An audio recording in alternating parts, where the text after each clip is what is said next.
માટે એમનું નોલેજ બહુ સારું છે. જી સાહેબ, 24 કલાક કામ કરતું એકમાત્ર શરીરનું ઓર્ગન એટલે હૃદય રોગના નિષ્ણાત heart specialist doctor Dhavalbhai Shah. જી સર.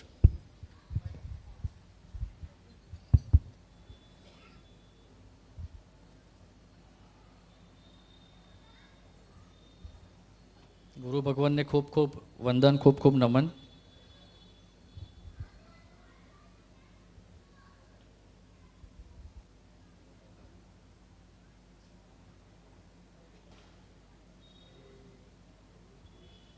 ઓકે, હવે આવી રીતે ઊભા રહીને લેક્ચર આપવાનો તો ઘણો અનુભવ છે.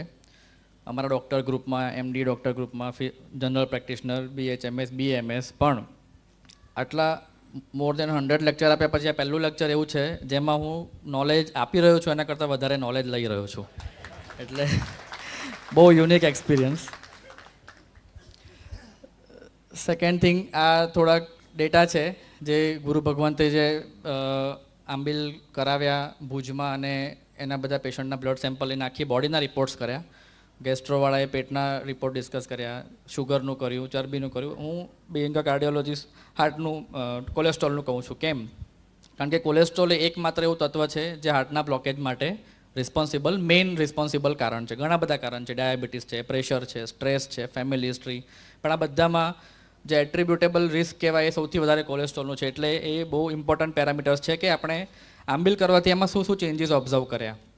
તો આ એક થોડા જે 20 પેશન્ટના ડેટા છે એમાં જોવામાં આવ્યું કે ટોટલ કોલેસ્ટ્રોલ 90% લોકોમાં જે બેઝલાઇન હતું એના કરતાં સિગ્નિફિકન્ટલી ઓછું થયું.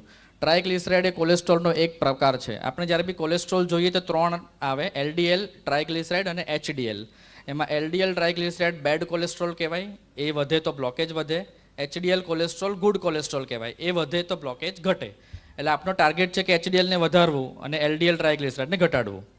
તો ટ્રાયગ્લિસરાઇડ લેવલ પર શું ઇફેક્ટ જોવા મળી? તો મોર દેન 50% કેસીસમાં એ ઘટ્યું. HDL મેં તમને કીધું એમ સારું કોલેસ્ટ્રોલ છે, તો એ 11માંથી મતલબ મોર દેન 50% કેસીસમાં HDL વધ્યું. સો આંબિલની ઇફેક્ટ શું થઈ? તો HDL વધ્યું, LDL અને ટ્રાયગ્લિસરાઇડ ઘટ્યા, એટલે કોલેસ્ટ્રોલ પર પોઝિટિવ ઇફેક્ટ થઈ, બ્લોકેજ પર પોઝિટિવ ઇફેક્ટ આવે. જે ઓલરેડી એક્ઝિસ્ટિંગ બ્લોકેજ છે એ થોડા ઘણા ઘટે અને નવા બ્લોકેજ થતાં અટકી જાય. આ મેઇન કોલેસ્ટ્રોલનો ફાયદો. આવું કેમ થાય? આંબિલથી આવું કેમ થાય? આજે અમને કોઈ એટેકના પેશન્ટને અમે સ્ટેન્ડ બેસાડ્યું હોય, કાં તો ચેકઅપ માટે આવ્યું, અમને પૂછે સાહેબ શું ખાવાનું? અમે કહીએ ઘી તેલ એકદમ પ્રમાણસર માત્રામાં ખાઓ, બટર ચીઝ બિલકુલ બંધ, મેંદો બિલકુલ બંધ, બેકરી પ્રોડક્ટ્સ બિલકુલ બંધ. આ જે 6 વસ્તુ મારે કહેવાની હોય એ આંબિલમાં નિયમ જ છે કે આ વસ્તુને અડવાનું જ નથી. એટલે કોઈ પેશન્ટ કે સાહેબ મારું તો હોળી ચાલે છે તો મારું કામ અડધું થઈ જાય, મારો OPDનો ટાઈમ બચી જાય, કે આને કંઈ સમજાવવાની જરૂર નથી. કારણ કે તો આપણા ગુરુ ભગવંતે આપણા જે શાસને જે આપ્યું છે એને ફોલો કરે તો જમવા બાબતે એને કશું કહેવાની જરૂર જ નથી. હવે આંબિલના આટલી બધી સિસ્ટમ પર આપણે આટલા બધા ફાયદા જોયા, બધી સિસ્ટમ પર પોઝિટિવ ઇફેક્ટ છે, તો કેમ લોકો કરતા નથી? આપણને એવો પ્રશ્ન થાય. તો સીધો જેવી રીતે ગુરુ મહારાજે કીધું કે મારાથી થતું નથી, આ એક બહુ ઇમ્પોર્ટન્ટ ક્વેશ્ચન. હું પોતે બી એવું જ માનું છું કે મારાથી થતું નથી. હવે હું તમને મારો એક પર્સનલ એક્સપિરિયન્સ કહું કે હું સવારે 8:30 ઘરેથી નાસ્તો કરીને નીકળું, બપોરે 1-1:15 વાગે એટલે મગજમાં રિંગ વાગવા માંડે કે જમવાનો ટાઈમ થયો છે, હવે ખાવું જ પડશે, નહીં જમું તો મને વીકનેસ લાગે, આ થાય તે થાય. આપણું પછી કોઈ વાર આપણે ખાઈ બી લીધું હોય તો સામે કોઈ એવું ફૂડ આવીને આવી ગયું કે કોઈ ખમણ આવીને મૂકી દીધા, કોઈ ઢોકળા આવીને મૂકી દીધા, કંઈ ઇન્ટરેસ્ટિંગ વસ્તુ, તો આપણે મગજથી, પેટમાં ભૂખ નથી પણ મગજથી ખાવાની ઈચ્છા થાય. આ 2 ઇમ્પોર્ટન્ટ રીઝન છે કે આપણો એક તો મગજ સેટ છે કે ભાઈ આટલા ટાઈમે આપણે ખાવું જ પડે. હવે હું જ્યારે પર્યુષણ આવે હું 8 એકાશનાનું પચખાણ પહેલા દિવસે લઈ લઉં. હવે હું એકાશનાનું પચખાણ લઈને સવારે રાત્રે ચોવિયાર કર્યા હોય, જમીને ચોવિયાર કર્યા હોય, પતાવીને સીધો હું સવારે નાહી ધોઈને પૂજા કરીને હોસ્પિટલ જવા નીકળી જાઉં. 1 વાગે એકાશનાનો ટાઈમ થાય ત્યાં સુધી મને ભૂખ જ નહીં લાગે, મને ખબર જ નહીં પડે કે મારે ખાવાનું છે. કારણ કે આપણા બોડીમાં એક નિયમ સેટ છે કે ભાઈ આપણો ટાઈમ 1 વાગ્યાનો છે.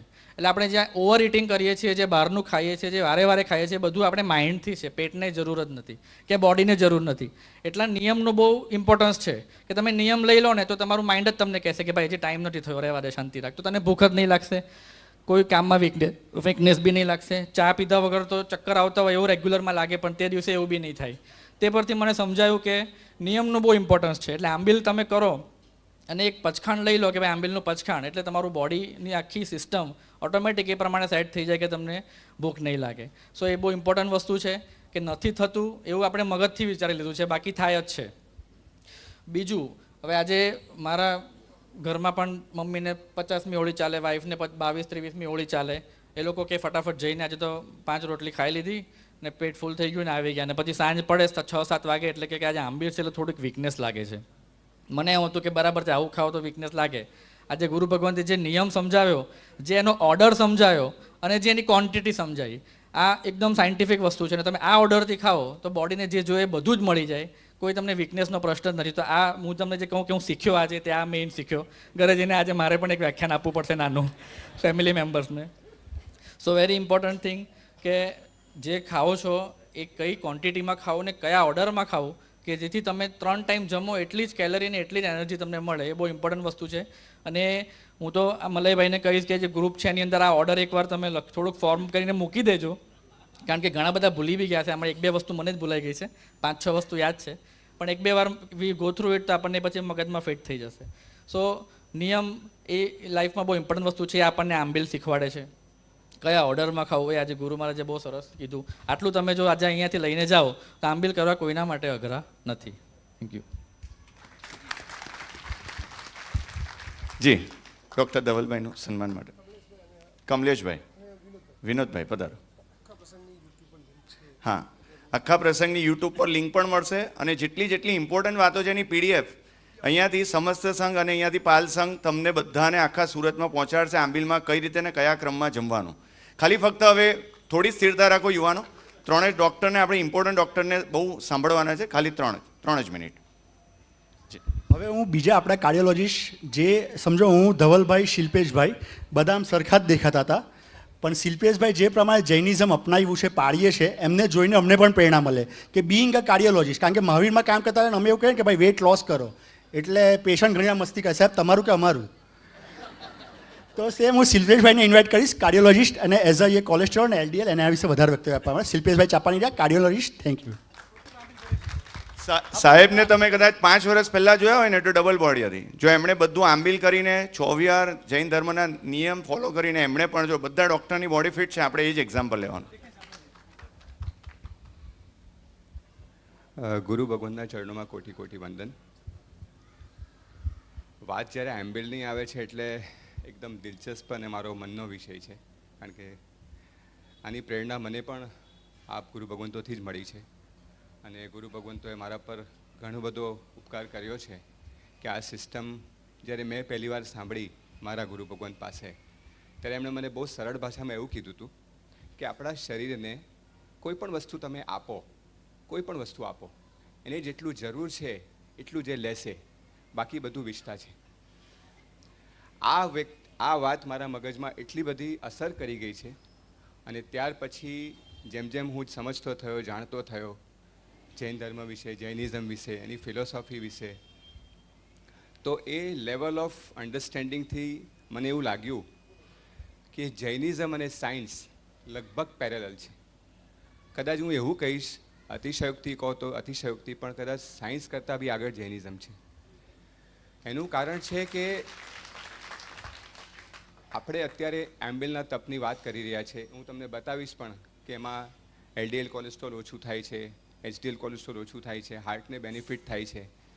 પણ જે મારો અનુભવ છે કે જે પદ્ધતિથી મારા ગુરુ ભગવંતે મને કીધું છે કે ઈચ્છા નિરોધે તપ છે. એટલે જ્યારે તમે, જેમ ધવલભાઈ કીધું કે તમે તમારા મનને કંટ્રોલમાં લાવો છો, એટલે તમારી બોડી ઓટોમેટિક એ પ્રમાણે સેટ થઈ જ જાય છે.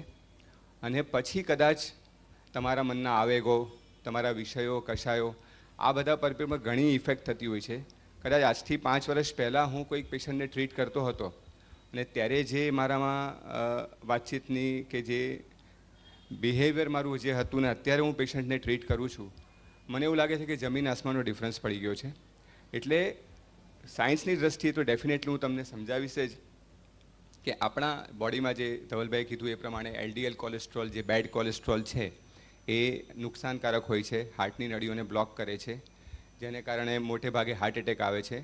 અને જેમ સાહેબજીએ કીધું કે 5 વીઘઈ, એટલે આપણે જે 5 વીઘઈ કહીએ છીએ, એનો ત્યાગ આંબિલમાં થતો હોય છે. એટલે આ જે વિગયો છે એ બધી વિગયો બેસિકલી તમારા હોર્મોન્સનું ઇમ્બેલેન્સ કરે છે અને જેનાથી બ્લડ ક્લોટ થવાના ચાન્સીસ પણ વધી જાય છે. એટલે હું એવું કહીશ કે જે વધારે ઓઇલી, વધારે હાઈ શુગર ઇન્ટેકવાળું ફૂડ લેતા હોય છે એ બધાને સડન હાર્ટ એટેક થવાના ચાન્સીસ બી બહુ હાઈ હોય છે. જ્યારે જે લોકો આ રીતનું તપ કરતા હોય છે, આંબિલ કરતા હોય છે કે પછી ઓછી વિગયનો ત્યાગ કરતા હોય છે તો એ લોકોને કદાચ હાર્ટ એટેક થવાનો રિસ્ક ઘણું ઓછું થઈ જાય છે.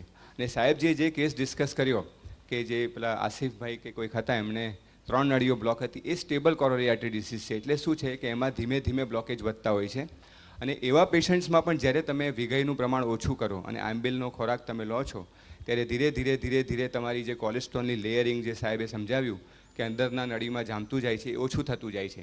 અને જેવું તમે પાછું વિગય ચાલુ કરો એટલે એ તમારું પાછું બ્લોકેજની પર્સન્ટેજ વધતી જાય છે. એટલે ડેફિનેટલી અમારા સાયન્સમાં બી આ વસ્તુ પ્રૂવન થઈ છે કે 3 નળી બ્લોકવાળા પેશન્ટ જો તમે દવા અને લાઇફસ્ટાઇલ મોડિફિકેશન અમે કહીએ છીએ જે એ બરાબર ફોલો કરો તો લાંબો સમય વગર કોઈ ઓપરેશને નીકળી જાય છે. અને એવા મારા જ પોતાના ઘણા બધા અનુભવો છે મારી 15 વર્ષની પ્રેક્ટિસમાં કે જે પેશન્ટો આજે 10 વર્ષ પહેલાં મેં જોયા છે 3 બ્લોકેજ સાથે, હજુ પણ 3 બ્લોકેજ સાથે છે, પણ એ લોકોનું લાઇફસ્ટાઇલ ખરેખર ચેન્જ થયું છે. એ લોકોને એટલું બધું ડેપ્થમાં નોલેજ આંબિલનું નથી પણ એ લોકોને એટલું ડેફિનેટ સમજ પડી ગયું છે કે મારે અમારા બોડીમાં એક સાયકલ સેટ કરવાની છે જેને અમારી ભાષામાં ઇન્ટરમીડિયેટ ફાસ્ટિંગ પણ કહેવાય છે. એ ઇન્ટરમીડિયેટ ફાસ્ટિંગ એટલે એમાં શું કહેવા માંગે છે કે તમારા હોજરીને તમે 12 થી 14 કલાક સુધી આરામ આપો, 16 કલાક સુધી તમે એને કોઈ પણ એક્ટિવિટી નહીં કરાવો. અને એ પોસિબલ છે આપણી જૈનિઝમની સિસ્ટમથી જેમાં આંબિલ તપ આવી જાય છે અને ચોવિયારની સિસ્ટમ આવી જાય છે. ચોવિયાર તમે પાડો એટલે તમારું 12 કલાકનું તમારું આખું સાયકલ જે તમારું બોડી જે બધું સ્ટોરેજ કરતું હોય છે એ ડિટોક્સ થઈ જાય છે અને આ બધા પ્રોબ્લેમ્સ ઘણા બધા ઓછા થાય છે. એટલે આ એક વસ્તુ છે કે જે શરીરનો બેનિફિટ છે એ સિવાય ઓવરઓલ તમે આત્માના વધારે અનુભવના નજીક આવી શકો એવું પણ મને મારા ગુરુ ભગવંતોથી મળેલી પ્રેરણાથી હું અનુભવું છું ને હું કરું પણ છું. એટલે આ જે સ્લાઇડ છે જે સાહેબજીએ પેશન્ટોમાં કરી છે જે 20 તપસ્વીઓ છે એમાં તમે જુઓ તો LDL કોલેસ્ટ્રોલ જે સૌથી ખરાબ ડેડલી કોલેસ્ટ્રોલ કહેવાય ને 3 પ્રકારના કોલેસ્ટ્રોલ હોય, ગુડ કોલેસ્ટ્રોલ, બેડ કોલેસ્ટ્રોલ અને ડેડલી કોલેસ્ટ્રોલ. તો આમાં જે બેડ કોલેસ્ટ્રોલ છે એ આપણે LDL કહેવાય. તો આ 20 તપસ્વીઓમાં જ્યારે આંબિલની શરૂઆત કરી ત્યારે એનું LDL કોલેસ્ટ્રોલ બધાનું 3 ડિજિટમાં હતું એટલે 137, 189, 150, 179, 113. અને તમે આંબિલની તપસ્યા કર્યા પછી તમે જુઓ તો બધાના કોલેસ્ટ્રોલ ઘટી ગયા છે. એટલે એ બતાવે જ છે કે તમારી બોડીની સિસ્ટમ તમે એવી રીતે જનરેટ કરો છો કે તમારી લીવરની અને બોડીની બધી ફેટ એ યુઝ થાય છે. એક લોજિકથી સમજાવીશ કે જ્યારે આપણે કાર્બોહાઈડ્રેટનું કોઈ ખોરાક લઈએ ત્યારે 1 ગ્રામ તમે કાર્બોહાઈડ્રેટ લો તો એમાંથી 4 થી 5 કિલો કેલરી મળે અને જ્યારે તમે ફેટ કે પ્રોટીન લો ત્યારે તેમાં તમારે વધારે કેલરી મળે, 9 કિલો કેલરીઝ મળે. હવે આ ખોરાકથી થાય છે શું કે એ કેલોરી એક્સેસ પણ થાય છે. જ્યારે તમે આટલું એક બાઉલ ભરીને મગ ખાઓ છો અને એની જગ્યાએ કોઈક તમે રસોઈની કે તળેલી વસ્તુ ખાઓ છો તો તમારી કેલરી લગભગ ડબલ થઈ જાય છે. એટલે જેમ ગુરુ ભગવંતે કીધું એ પ્રમાણે કેલોરીઝ ઓછી થાય છે, વેઇટ લોસ થાય છે, તમારા હાર્ટના બધા પેરામીટર્સ ઇમ્પ્રૂવ થાય છે, બ્લોકેજના પર્સન્ટેજ ઓછા થઈ જાય છે એ પણ જોવામાં આવ્યું છે. અને સૌથી ઇમ્પોર્ટન્ટ જે મને એવું લાગે છે કે સડનલી હાર્ટ એટેક એટલે કે જે નળી બંધ થઈને અચાનક પેશન્ટને દુખાવો થાય ને હાર્ટ એટેકમાં રશ થવું પડે એના પર્સન્ટેજ બી આ ખોરાકથી ઘણા ઓછા થાય છે. એટલે આપણે બધાએ હું પર્સનલી પણ એવી ભલામણ કરીશ કે આ ચાતુર્માસ દરમિયાન આપ સૌએ આ આરાધના કરવી જ જોઈએ ભગવાને બતાવેલી અને એની સાથે સાથે આપણી પોતાની પરિણીતિ અને આત્માની વધારે ચિંતા થાય એ અપેક્ષાએ આપણે આ બધાએ આ તપ કરવો જોઈએ. Thank you. જી સરને બહુમાન મળે પ્લીઝ સર, પ્લીઝ. હિરેનભાઈ, પરેશભાઈ પધારો. સાસંગ જી ગુરુદેવ. માત્ર 10 જ મિનિટ, વધારે નહીં. ઘણાને મનમાં એવો પ્રશ્ન છે વધારે કઠોળ ખાવાના કારણે યુરિક એસિડ વધી જાય છે.